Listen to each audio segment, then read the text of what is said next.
Hi friends, அனைவருக்கும் வணக்கம். நாம் இன்றைக்கி தேன் போல் தித்திக்கும் சுவையில் பால் கொழுக்கட்டை எப்படி செய்யலான்னு பார்க்கலாங்க. நார்மலாக செய்கிற பால் கொழுக்கட்டை விட கொஞ்சம் டிஃப்ரெண்ட்டாக ரொம்ப டேஸ்ட்டாக இருக்கும். எங்கள் வீட்டில் நாங்கள் எப்போயுமே இந்த மெத்தடில் தான் செய்வோம்.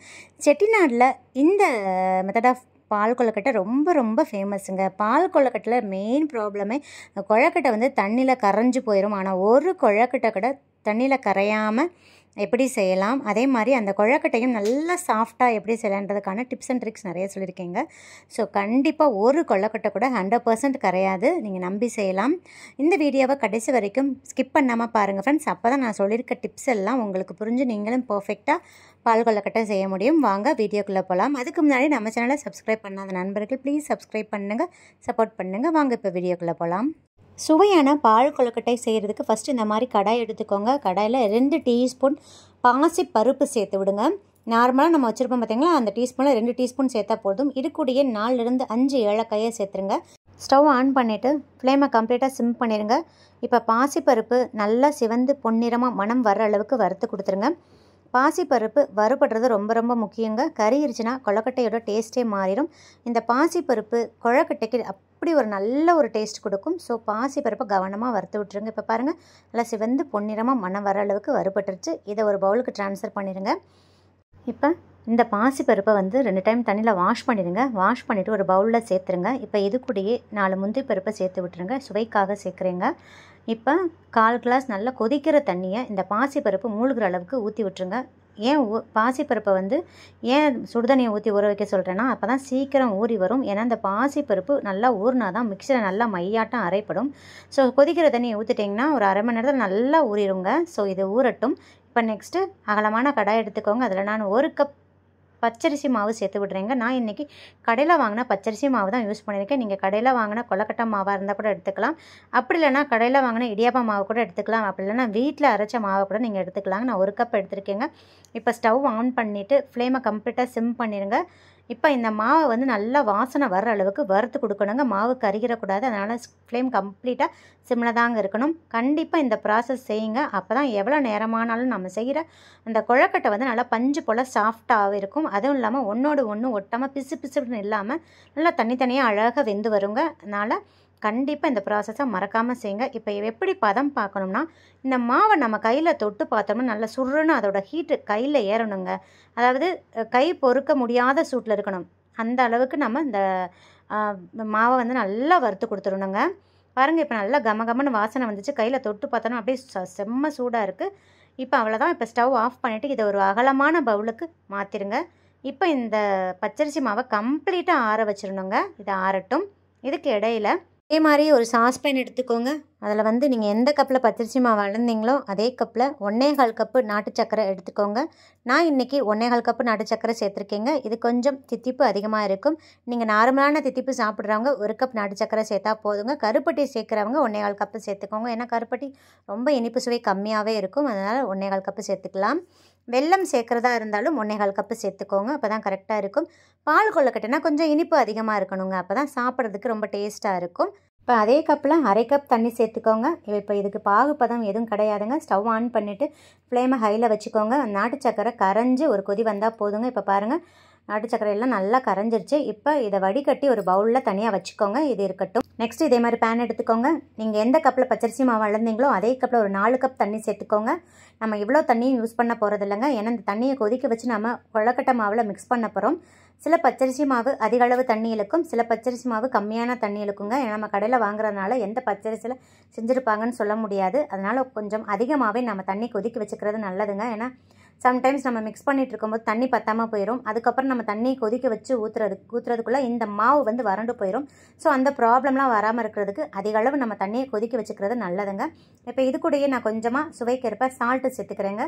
இப்போ இந்த தண்ணி நல்லா கொதிக்கட்டும். ஸோ ஃப்ளேமை ஹையில் வச்சுருங்க. இந்த தண்ணியோட கொதிநிலை தாங்க இந்த கொழுக்கட்டைக்கு ரொம்ப ரொம்ப முக்கியமானது. இதுதான் மெயின் டேப்பேவும். தண்ணி வந்து நல்லா கொதிச்சிடணும். சில பேர் பாருங்கள், இந்த மாதிரி லைட்டாக பபிள்ஸ் வரவும் ஸ்டாப் பண்ணிடுவாங்க. அந்த மாதிரி செய்யக்கூடாது.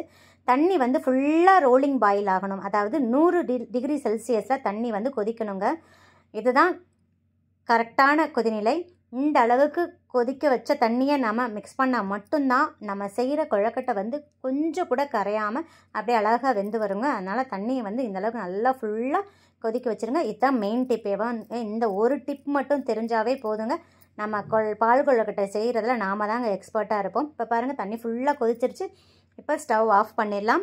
நெக்ஸ்ட்டு இப்போ இந்த பச்சரிசி மாவும் ஆறி இருக்கும். இப்போ நான் இது கூடயே 2 டீஸ்பூன் நெய் சேர்த்து விடுறீங்க. நீங்கள் உருக்கி கூட சேர்த்துக்கலாம்.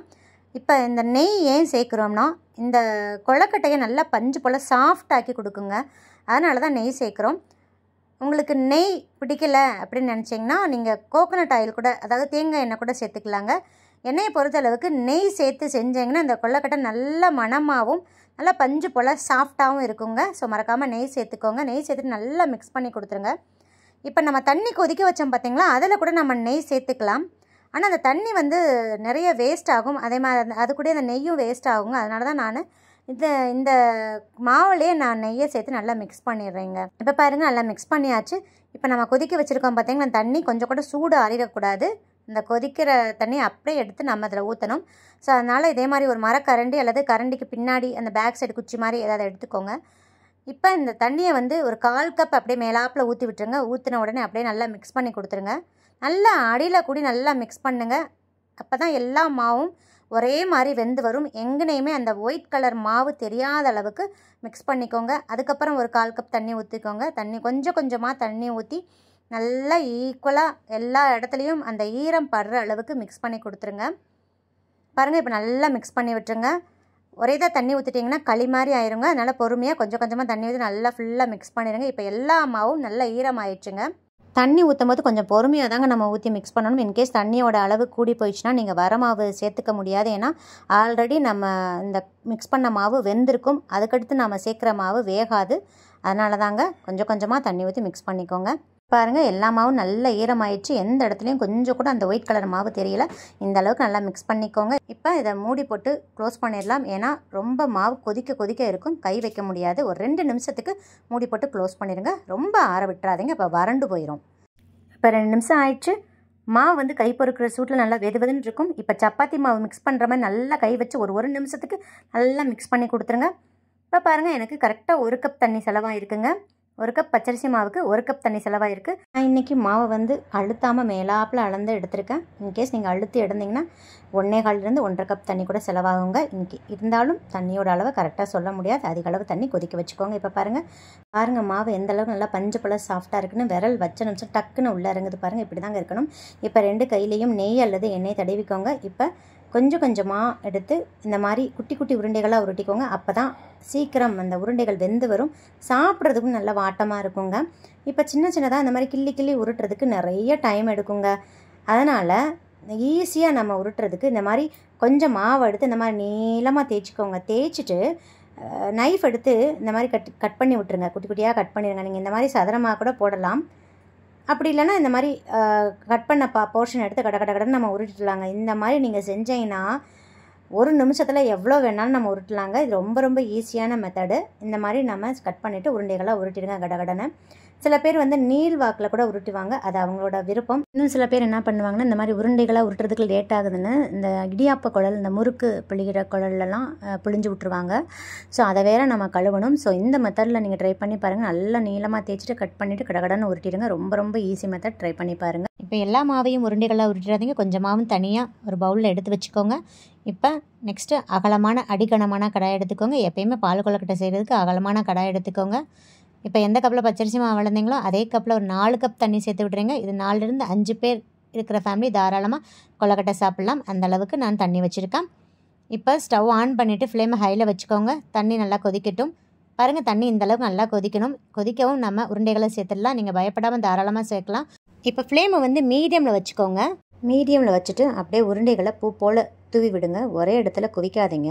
இப்போ எல்லா உருண்டைகளையும் சேர்த்தாச்சு. இப்போ உடனே கரண்டி வச்சு கிளறாதீங்க. ஒரு நிமிஷத்துக்கு அப்படியே விட்டிங்கன்னா அந்த கீழே இருக்கிற உருண்டைகள்லாம் அப்படியே லைட்டாக மேலே எலும்பி வர ஆரம்பிக்குங்க. இப்போ பாருங்கள் இப்போ மேலே எலும்பி வர ஆரம்பிச்சிருச்சு. இப்போ இந்த மாதிரி கரண்டி வச்சு அப்படியே கிளறி கொடுங்க. ஒரு 2 செகண்ட் அப்படியே லைட்டாக அப்படியே கிளறி கொடுங்க. இந்த மாதிரி நம்ம செஞ்சோம்னா நல்ல உருண்டைகள் பக்குவமாக பதமாக வெந்து வருங்க. ஃப்ளேமை வந்து மீடியமில் வச்சு நாம் வேக வச்சாதான் உருண்டைகள் வந்து சீக்கிரம் உள்ள வரைக்கும் நல்லா வெந்து வருங்க. 5 நிமிஷம் இருந்தால் போதுங்க. 5 நிமிஷத்தில் நல்லா வெந்துடும். ஏன்னா ஏற்கனவே வெந்த மாவு தான், அதனால் 5 நிமிஷத்தில் வெந்துடும். இப்போ இது வெந்துக்கிட்டு இருக்கட்டும். ஃப்ளேம் மீடியமில் இருக்கட்டுங்க. இப்போ இதுக்கு இடையில் இப்போ மிக்ஸி ஜார் எடுத்துக்கோங்க. நான் ஒரு அரை மூடி தேங்காய் துருவல் சேர்த்துருக்கேங்க. மீடியம் சைஸ் தேங்காயாக அரை மூடி தேங்காய் துருவி சேர்த்துருக்கேங்க. இப்போ ஊற வச்சுருந்த அந்த பாசி பருப்பு அதில் சேர்த்துடலாம். தண்ணியோடையே சேர்த்துடலாங்க. சேர்த்துட்டு மிக்ஸியில் நல்லா அரைச்சிட்டு ஒரு அரை கிளாஸ் தண்ணி சேர்த்து ஃபஸ்ட்டு தேங்காய் பால் வடித்து எடுத்து வச்சுக்கோங்க. இப்போ இந்த சக்கையை மறுபடியும் மிக்ஸி ஜாரில் சேர்த்து ஒரு 1/4 கிளாஸ் தண்ணி சேர்த்து செகண்ட் பால் எடுத்து ரெண்டையும் மிக்ஸ் பண்ணி ஒரு கப்பில் எடுத்து வச்சுக்கோங்க. இது ஓரமாக இருக்கட்டும். இப்போ 5 நிமிஷம் ஆயிடுச்சு. உருண்டைகள் வெந்துருச்சான்னு பார்த்துடலாங்க. பாருங்கள் ஃப்ரெண்ட்ஸ், ஒரு உருண்டைகள் கூட கரையவே இல்லை. நம்ம எப்படி போட்டோமோ அதே மாதிரி குண்டு குண்டுன்னு அழகாக வந்திருக்கு பாருங்கள். ஸோ ஹாட் வாட்டர் ஊற்றி மிக்ஸ் பண்ணால் மட்டும்தான், இந்த கொதிநிலையில் மிக்ஸ் பண்ணால் மட்டும்தான் உங்களால் இந்த மாதிரி கரையாமல் வேக வச்சு இருக்க முடியுங்க. பச்சை தண்ணி ஊற்றினா கண்டிப்பாக கரைஞ்சிருங்க. இப்போ பாருங்கள், ஒரு உருண்டை எடுத்துகிட்டு கையில் தண்ணியை நினச்சிட்டு நீங்கள் அமுக்கியும் பார்க்கலாம். அப்படி இல்லைன்னா இந்த மாதிரி ஒரு நைஃப் வச்சு அப்படியே கட் பண்ணி பார்க்கலாம். பாருங்கள், டக்குன்னு கட் ஆகிது பாருங்கள். எந்த அளவுக்கு நல்லா பஞ்சு போல் சாஃப்டாகவே இருக்குங்க. பாருங்கள், உள்ளே கொஞ்சம் கூட அந்த ஒயிட் கலர் மாவு தெரியல, நல்லா அப்படியே கிளாஸியாக இருக்குங்க. இதுதான் கரெக்டான பதம். சூப்பராக வெந்துருச்சு. இப்போ வந்து நம்ம வடிகட்டி வச்சுருக்கோம் பார்த்தீங்களா, வெள்ளைப்பாகு, அதை அதில் சேர்த்துடலாங்க. வெள்ளைப்பாகு சேர்க்குறதுக்கு முன்னாடி கண்டிப்பாக உருண்டைகள் அந்த கொழக்கட்டை வெந்ததுக்கு அப்புறம் தாங்க வெள்ளைப்பாகு சேர்க்கணும். கொழக்கட்டை வேகாததுக்கு முன்னாடி வெள்ளைப்பாகு சேர்த்திங்கன்னா அந்த கொழக்கட்டை விரைச்சிக்குங்க. அப்போ கல் மாதிரி ஆயிரும். ஸோ இந்த டிப்ஸை ஃபாலோ பண்ணிக்கோங்க. வெள்ளை தண்ணியை சேர்த்துட்டு ஒரு 5 நிமிஷத்துக்கு நல்லா கொதிக்க விடுங்க. அப்போ தான் அந்த வெள்ளைப்பாகோட பச்சை ஸ்மெல்லாம் போகும். அதே மாதிரி உருண்டையிலையும் அந்த இனிப்பு சுவை நல்லா இழுத்துக்குங்க. ஃப்ளேம் மீடியம்லேயே இருக்கட்டும். இப்போ பாருங்கள், ஒரு 5 நிமிஷம் நல்லா கொதிக்க ஆரம்பிச்சிருச்சு. இப்போ வந்து நம்ம தண்ணியாக எடுத்து வச்சுருக்கோம் பார்த்தீங்களா, அந்த மாவை வந்து கொஞ்சமாக தண்ணி ஊற்றி நல்லா மிக்ஸ் பண்ணி கட்டிகளே இல்லாமல் மிக்ஸ் பண்ணி இதில் சேர்த்துருங்க. சேர்த்துட்டு லைட்டாக அப்படியே மிக்ஸ் பண்ணி கொடுத்துருங்க. ஒரு நிமிஷத்தில் லைட்டாக அப்படியே கெட்டியாக ஆரம்பிக்குங்க. இப்போ வந்து நம்ம ஃப்ளேமை கம்ப்ளீட்டாக சிம் பண்ணிடலாம். சிம் பண்ணிவிட்டு நம்ம எடுத்து வச்சுருக்கோம் பார்த்தீங்களா தேங்காய் பால், அதில் சேர்த்துடலாங்க. தேங்காய் பாலை சேர்த்துட்டு ஃப்ளேம் கண்டிப்பாக சிம்மில் தாங்க இருக்கணும். வச்சுட்டு ஒரு 2 நிமிஷத்துக்கு அப்படியே விட்டுருங்க. அப்போ தான் அந்த தேங்காய் பாலோட பச்சை ஸ்மெல்லாம் போகும். பாருங்கள், இந்த அளவுக்கு லைட்டாக அப்படியே பபிள்ஸ் வர ஆரம்பிக்குங்க. ரொம்ப ஃபுல்லாக கொதிக்கக்கூடாது. இந்த அளவுக்கு நல்லா லைட்டாக பபிள்ஸ் வரணும். இப்போ இது கூட நான் ஒரு பிஞ்ச் சுக்குத்தூள் சேர்க்குறேங்க. 1 டேபிள் ஸ்பூன் தேங்காய் துருவலையும் சேர்த்துக்கிறேங்க. இப்போ நல்லா மிக்ஸ் பண்ணி கொடுத்துட்டு அவ்வளோதான், நம்ம ஸ்டவ் ஆஃப் பண்ணிவிட்டு இதை சர்விங் பவுலுக்கு ட்ரான்ஸ்ஃபர் பண்ணிடலாம். பாருங்கள் ஃப்ரெண்ட்ஸ், மணக்க பாருங்கள், அட்டகாசமான சுவையில் நல்ல கமகமான் வாசனையோட நம்மளோட தேன் போல் தித்திக்கும் தேங்காய் பால் கொழக்கட்டை செம்ம டேஸ்ட்டாக ரெடி ஆயிடுச்சுங்க. நீங்கள் பால் ஊற்றி செய்கிறத விட தேங்காய் பால் ஊற்றி செஞ்சு பாருங்கள். அந்த பாசி பருப்பு சேர்த்துருக்கிறதே தெரியாது. டேஸ்ட் அமேசிங்காக இருக்கும். கொஞ்சம் கூட ஒரு உருண்டை கூட கரையிலைங்க. உருண்டைகளும் நல்லா சாஃப்டாக இருக்குது. மறுநாள் வச்சு சாப்பிட்டாலும் நல்ல இதே மாதிரி சாஃப்டாகவும் டேஸ்ட்டாகவும் இருக்கும். கண்டிப்பாக இந்த மெத்தடில் ட்ரை பண்ணி பார்த்துட்டு எப்படி இருக்குன்னு கமெண்ட் பண்ணுங்கள். இந்த வீடியோ பிடிச்சிருந்தால் லைக், ஷேர், கமெண்ட் பண்ணுங்கள். மறக்காமல் சப்ஸ்கிரைப் பண்ணுங்கள். உங்கள் ஃப்ரெண்ட்ஸ் அண்ட் ரிலேட்டிவ்ஸ் கூட நிறைய ஷேர் பண்ணிக்கோங்க. சுவை அறிந்திட சுவைத்து பாருங்கள். நன்றி, வணக்கம்.